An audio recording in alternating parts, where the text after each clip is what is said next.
Assalamualaikum warahmatullahi wabarakatuh. Nama saya Muhammad Karim Arzaki dengan NIM 244011008 ingin menjelaskan analisis pemikiran ekonomi Islam modern dalam pemikiran ekonomi Al-Maghazi dan Syekh Waliullah dengan mata kuliah Sejarah Pemikiran Ekonomi Islam dengan dosen pengampu Bapak Adin Fadilah MSc. Yang pertama, saya akan menjelaskan implikasi penciptaan mata uang buruk. Penciptaan mata uang yang tidak didukung oleh fundamental ekonomi yang kuat dapat menyebabkan inflasi. Negara-negara yang mengalami inflasi adalah 1. Zimbabwe pada 2008 sampai 2009. Zimbabwe mengalami kasus inflasi yang sangat parah pada tahun 2008 sampai 2009. Krisis ekonomi dan kebijakan moneter yang buruk yang menyebabkan harga-harga melambung dengan cepat. Pada puncaknya, inflasi harian mencapai angka tak terbayangkan sebesar 89,7 setriliun persen. Negara ini bahkan mencetak uang kertas dengan denominasi miliaran dan triliunan dolar Zimbabwe, tetapi nilai uangnya hampir tidak ada. Kedua, negara Venezuela pada 2016 sampai 2022. Venezuela telah menghadapi inflasi yang luar biasa sejak tahun 2016. Keputusan pemerintah untuk mencetak uang secara massal untuk membiayai defisit anggaran negara dan kegagalan kebijakan ekonomi dan lagi ketidakstabilan politik telah mengakibatkan inflasi yang melonjak tinggi. Pada tahun 2019, inflasi tahunan Venezuela mencapai angka tak terbayangkan sebesar 9.536% dengan harga-harga naik dengan cepat setiap hari. Orang-orang Venezuela mengalami kesulitan untuk mendapatkan kebutuhan dasar karena melemahnya mata uang mereka. Negara ketiga yang contohnya Yugoslavia pada 1992 sampai 1994. Pada awal 1990-an, Yugoslavia mengalami inflasi yang hebat akibat pecahnya perang saudara dan keruntuhan negara tersebut. Penggunaan mata uang yang tidak stabil dan percetakan uang yang tidak terkendali menyebabkan inflasi mencapai angka tak terbayangkan. Inflasi harian Yugoslavia pada tahun 1993 mencapai 313 juta persen dan nilai uang mereka jatuh menjadi tidak berharga lagi. Negara keempat, Yunani pada tahun 1941 sampai 1944, selama Perang Dunia Kedua, Yunani diduduki oleh pasukan Jerman yang mengakibatkan krisis ekonomi yang parah. Inflasi yang melonjak tinggi akibat kekurangan pasokan dan percetakan uang tidak terkendali. Pada puncaknya, harga-harga naik ribuan kali lipat setiap bulannya. Pada tahun 1944, inflasi tahunan di Yunani mencapai angka tak terbayangkan sebesar 8,5 triliun persen. Bab selanjutnya, konsep daya beli uang. Hiperinflasi pada Zimbabwe yang mencapai puncak pada tahun 2008 adalah salah satu contoh paling ekstrim dari inflasi di dunia. Pada puncaknya, inflasi ekstrim membuat mata uang di negara Afrika tersebut hampir tidak ada harganya. Saat itu, harga komoditas di Zimbabwe naik hingga hampir 80.000%. Mata uang negara itu, dolar Zimbabwe, menjadi tidak bernilai sama sekali. Perlu bergepok-gepok uang lokal hanya untuk membeli satu butir telur atau satu roll tisu toilet. Bank sentral Zimbabwe sampai harus menerbitkan uang kertas bernominal 100 triliun dolar per lembar. $1 Zimbabwe mengalami penurunan nilai secara drastis hingga $1 yang jika dirupiahkan saat itu sekitar 11.935, setara dengan 300 triliun Zimbabwe. Berikut adalah beberapa penyebab utama hiperinflasi Zimbabwe. 1. Kebijakan moneter yang buruk pemerintah Zimbabwe di bawah kepemimpinan Presiden Robert Mugabe kala itu mencetak uang secara gila-gilaan untuk membiayai defisit anggaran. Hal ini menciptakan kelebihan pasokan uang di pasar yang mengarah pada penurunan nilai mata uang secara drastis. 2. Krisis pertanian. Zimbabwe dulunya dikenal sebagai lumbung pangan Afrika. Namun kebijakan reforma agraria yang diterapkan pada akhir 1990-an dan awal 2000-an menghancurkan sektor pertanian.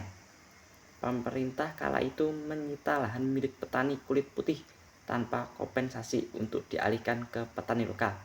Namun tanpa keahlian dan modal mencukupi, produksi turun yang pada gilirannya meningkatkan ketergantungan pada impor dan melambungnya harga pangan.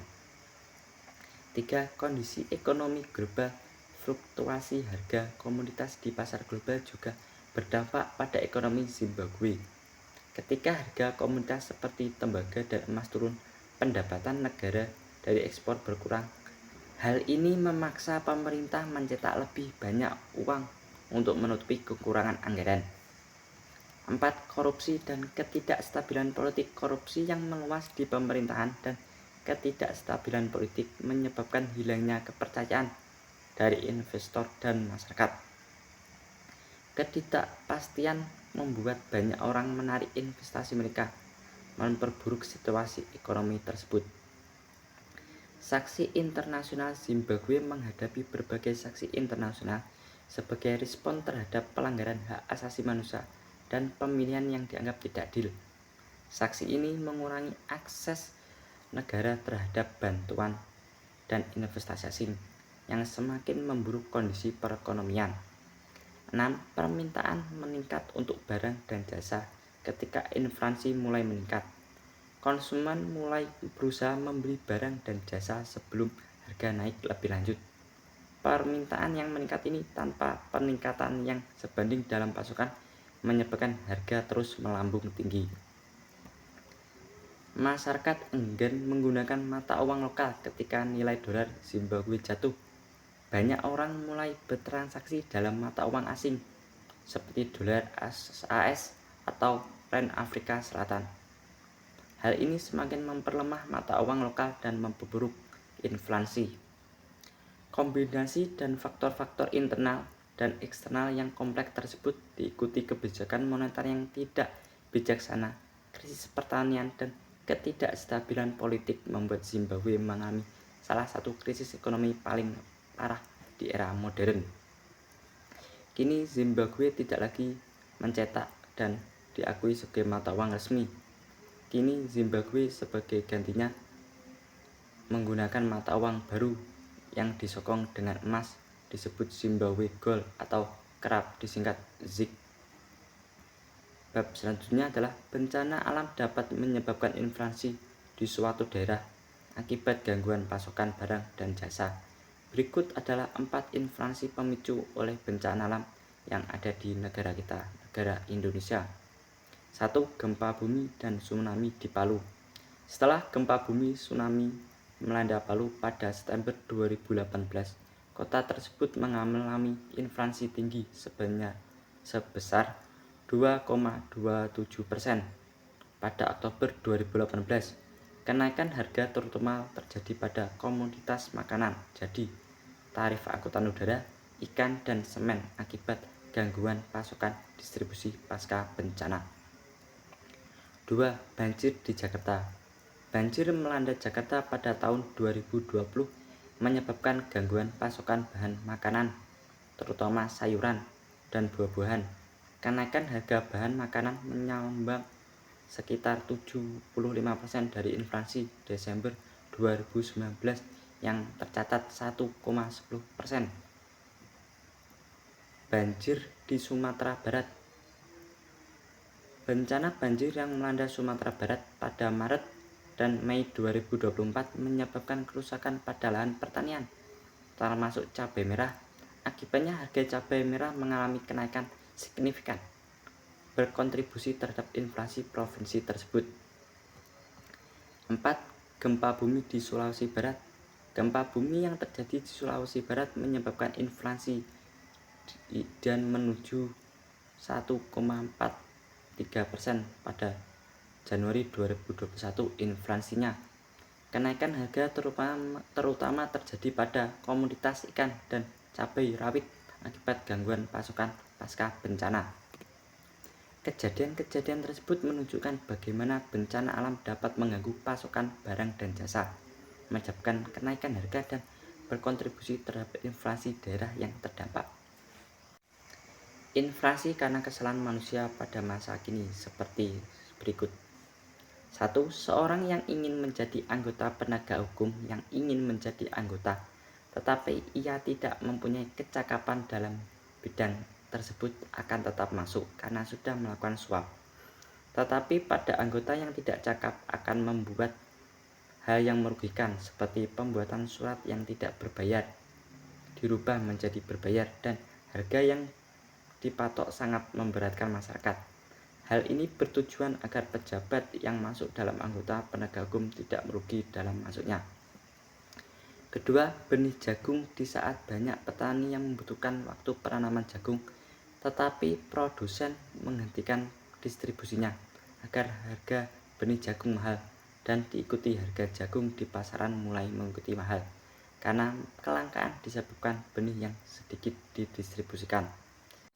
Ketiga, pemerintah memberikan peraturan pajak yang tinggi untuk mengimpor barang yang masuk dalam negeri, yang menyebabkan harga barang dari luar semakin mahal dan menyebabkan banyak pabrik yang keberatan dengan hal tersebut karena bahan mentah yang dominan dari luar dan bahan mentah dalam negeri belum bisa mencukupi. 4. Korupsi dalam kasus perbaikan jalan utama yang menyokong lancarnya arus distribusi ke daerah akan menyebabkan inflasi di daerah tersebut karena kurangnya pemasokan barang. 5. Perangkat di suatu desa yang mendapatkan kekuasaan untuk mendapatkan pupuk bersubsidi secara berlebihan akan menyebabkan masyarakat kekurangan pupuk dan kegagalan panen karena pupuk yang tidak turun sebagai mestinya. 6.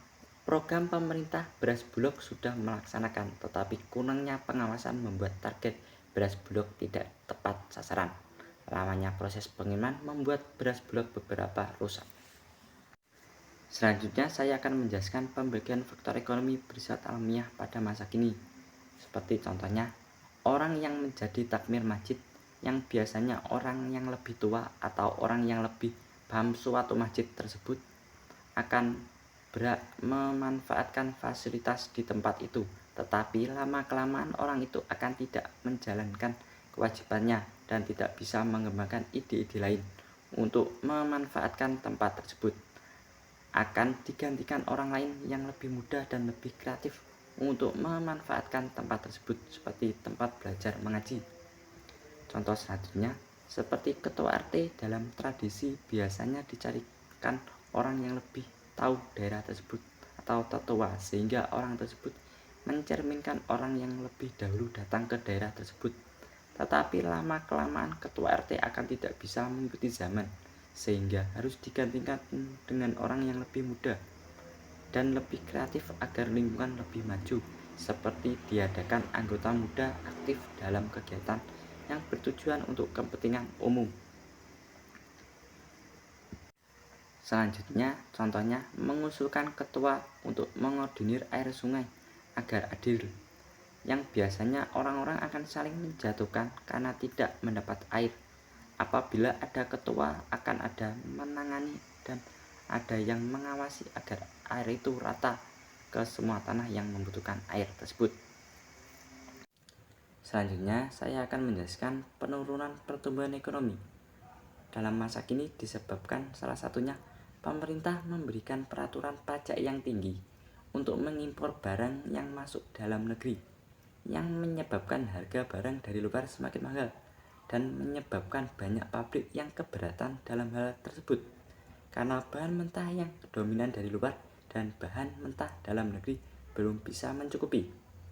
Selanjutnya, contohnya pejabat yang memakai kekuasaannya untuk mengambil sebagian dana untuk pembuatan jembatan sehingga jalur transportasi antar desa masih belum terjalin, mengakibatkan harga barang yang ada di salah satu bagian akan tinggi. Selanjutnya, pembelian mobil dinas yang mewah mengakibatkan dana untuk bantuan kemiskinan untuk rakyat kecil berkurang, sehingga rakyat kecil tidak keluar dari kemiskinan. Selanjutnya, pejabat yang mengambil sebagian dana untuk penerangan jalan sehingga jalan tersebut kurang dalam penerangan, menyebabkan kriminal lebih leluasa karena tidak terlihat mata. Sekian presentasi saya, kurang lebihnya mohon maaf. Wassalamualaikum warahmatullahi wabarakatuh.